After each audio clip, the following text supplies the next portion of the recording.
Being private is a discipline God keeps teaching me in this season of my life. Your personal life is called personal for a reason. Okay, so this video actually opens the chapter of the power of silence. So from now to a week or two, I'll be posting videos about the power of silence and everything privacy. So if this is within your niche and this is the first time you're actually stopping by on the channel, please subscribe and hit the post notification bell so that you'll be notified anytime I post a video. And if you have already subscribed and you're returning to this video, I just want to say thank you so much and thank you for always rooting for me. I really do appreciate.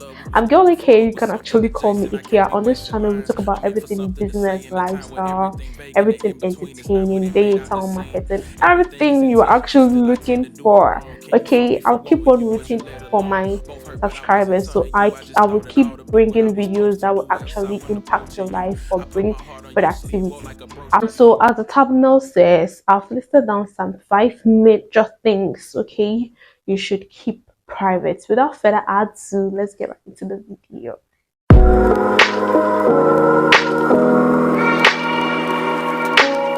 The first thing I would want to talk about is weaknesses. Okay, so your weaknesses, your setbacks, your regrets, keep it somewhere. Okay, keep it private, like lock it in your bedroom. These things are things meant for you. Do not share it with anyone. Okay, because sometimes the people you're sharing with do not even care. 80% of the people you keep on telling about your weaknesses, your setbacks, your retrogression, your regrets do not care, and 20% of them just use your problem, okay, to take their mind off their problem. They don't really care. Who says I'm telling you the truth? So try to keep your weaknesses to yourself and try to outgrow them. Okay, learn within that phase, learn and grow out of it, because it's just a phase of life. You definitely grow out of it. If you keep telling people about it, it will take quite long for you to grow out of it, because they'll literally drain you and destroy you. Imagine talking to somebody about your regrets. This is what I did some years ago, and it keeps on making me feel bad for myself or something. You'll be there and it's just like, really, you did this, oh, you shouldn't have done that. Like, you're going to feel pity. And trust me, it's not just healthy. Only one who needs to know about your shortcomings, your regrets, and everything is your therapist. Apart from your therapist, nobody needs to know about these three things. Keep them somewhere. Keep it to yourself. Keep your mouth shush about it, because nobody really cares. Okay, sometimes I see people coming on social media to come and rant about their regrets. See, you can only come and talk about your regrets when you have learned from it and you have grown and you feel confident. You're confident about it enough to come out to say, I used to be in this phase of life, but I'm no more there. That means you're actually using your story to encourage somebody in that phase. Okay, mind you, there are so many people in the kind of phase you are, but nobody is picking a microphone or camera to come and talk about how they are feeling. If you haven't been able to conquer that phase of yours, don't come out to talk about it. These things should be kept private. The next thing I would want to talk about is your income. Everything you're earning at the end of the month should be between you and your company. Aside from the both of you, nobody needs to know. The amount of money in your bank account needs to be between you and your bank. Aside from the both of you, nobody needs to know. Your income should be kept private. I don't know the number of times I need to say these things for your own good, okay? Because you may be coming out clean to actually talk about your income, to encourage somebody in your field of business to also work hard. But see, these things attract envy. Yes, maybe the person is actually going to get encouraged and even work harder, but it attracts envy 8%. Regardless of whomever you're talking to, your boyfriend, your family member, it attracts envy. So you would have to keep this things to yourself. And even when you talk about your income to people start to take money decisions for yourself. Okay, so you earn this amount of money, and this is the money you donate to the charity. It's too little. You should do much better. So you earn this amount of money and you drive this luxurious car. Another person will say, so you earn this amount of money at the end of the month, you drive this cheap car. So everybody is just going to drain you. Okay. And when you tell people about your earnings, they start to take money decisions for you, just as I said. Some things that you are not expected to pay for or cater for, they leave you in that position to cater for it. Being in relationship or family, everything. Sometimes you are not expected to pay for a certain kind of thing, especially if you are from the African home. Our mothers or fathers, sometimes when they see that you're earning this amount of money, they just go like, okay, then pay for this. And meanwhile, you are not expected to pay for that. So these things should be kept private. So the third thing we'll be talking about is sharing your goals. Okay, so scientists have actually proven that sharing your goals to other people gives you this premature success. Okay, it makes you feel you have already done the work you haven't already done, because sometimes it tricks your mind that, okay, this is what I want to do.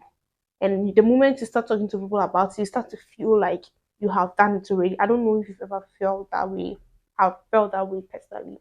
Keep your goals to yourself. Like, not just scientists, okay? I believe in spirituality, and oftentimes unfinished goals, okay, or things you are actually planning, if you share it to people, 99% times it doesn't come into existence. Finish up your goals and let your goals actually speak for itself. Sharing your goals to somebody, I want to buy a car, I want to buy, it's really not needed. Nobody really cares.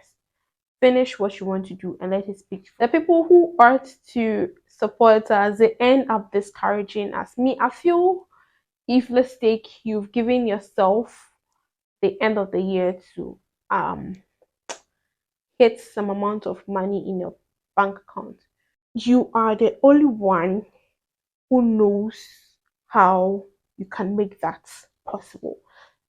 Like, you are the only one who believes that can be done. Any other person wouldn't give you the same energy. Maybe just, I want 500,000 in my bank account before the year ends. Somebody just said, now what do you do that you want to earn that amount of money in your bank account? But meanwhile, you have strategized things to actually get to that point in life, but they will just discourage you. So I would advise you write down your goals. In general, it's better than going out there to seek for somebody's permission, or not even permission, to like talk about it to somebody. It's really not worth it.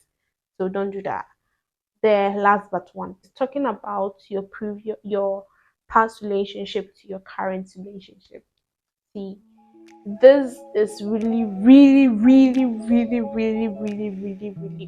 useless. Like, it's not necessary, because if you are unlucky and you fall in the hands of a bad man at the first date, he's going to make you feel like, whoa, he did that to you. Come on, he's a son of a bastard. He was not supposed to do that. He was not supposed to do that. He was not supposed to do that. And at the end of the day, he's going to do the same thing to you. Because oftentimes, your partner is going to judge you. He's going to like, okay, so this guy actually did this to you, and you tolerated it for how long? Okay, that means if I should do the same to you, I'm going to tolerate it for quite long. The girls, you think you've met your new babe, so yeah, literally talking about everything that happened between your past relationship with him. See, but yet it's not going to end well. He's just going to repeat the same thing to you, because he's just going to assume that you were able to tolerate what that guy did to you for this long.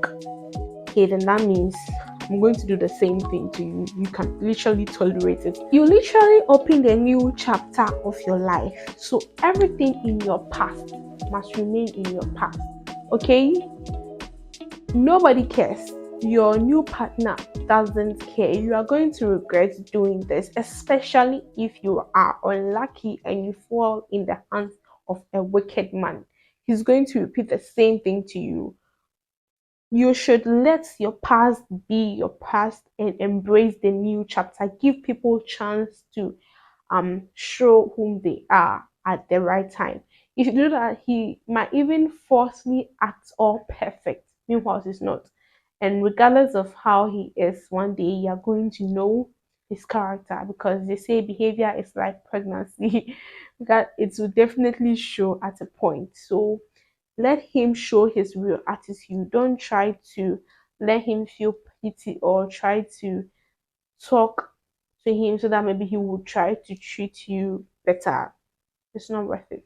But there are times you can actually chip in this one or two that happened.